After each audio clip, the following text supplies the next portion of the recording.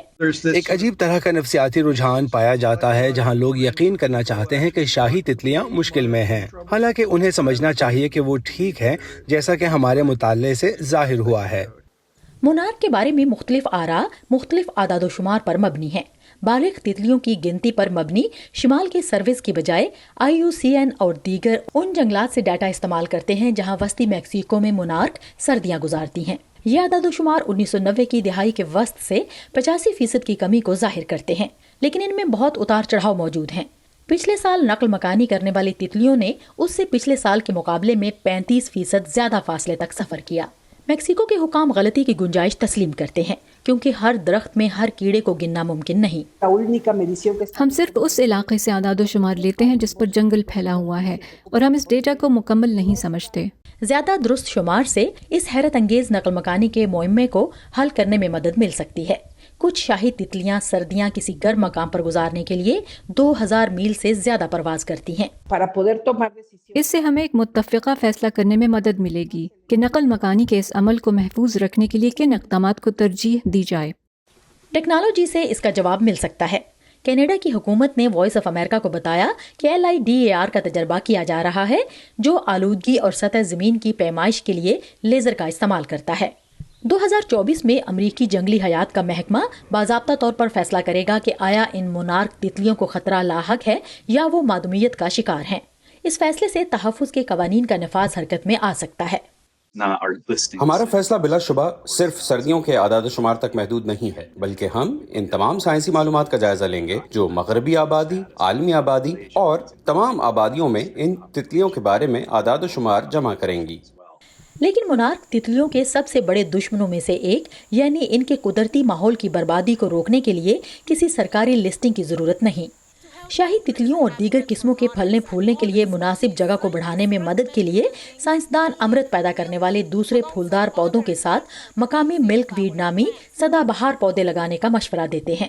Virginia میں واقع اپنے گھر میں کیتھرین ڈائٹس پہلے ہی مقامی ملک ویڈ پودے کی 3 اقسام اگاتی ہیں جو مونارک کیٹرپلرز کے لیے خوراک مہیا کرتا ہے۔ میں مونارکس کے علاوہ دیگر اقسام کی تتلیوں کی میزبانی کے لیے بھی پودے فراہم کرنے کا ارادہ رکھتی ہوں، جبکہ میرے دل میں مونارکس کا ایک خاص مقام ہے۔ ویرونیکا بلدراس کے ساتھ سادیہ زیب رانجھا، وائس آف امریکہ۔ امریکہ میں ایسٹ کوسٹ میں 22 ستمبر سے آفیشیلی فال سیزن یا خزاں کا موسم شروع ہوگا اور یہ مائگریٹری برڈز جن میں اب تتلیاں بھی ہم نے ابھی ایک رپورٹ میں دیکھا کہ یہ بھی موو کریں گی میکسیکو کی طرف اور پچھلے سال کی نسبت کمپیریٹیولی زیادہ ان کو شاید سفر کرنا پڑے اس دفعہ بھی۔ تو مائگریٹری برڈز بھی جس طرح سے ماحولیات کی تبدیلی ہم دیکھ رہے ہیں اس کی وجہ سے ان کا بھی ٹریول ٹائم بڑھتا جا رہا ہے۔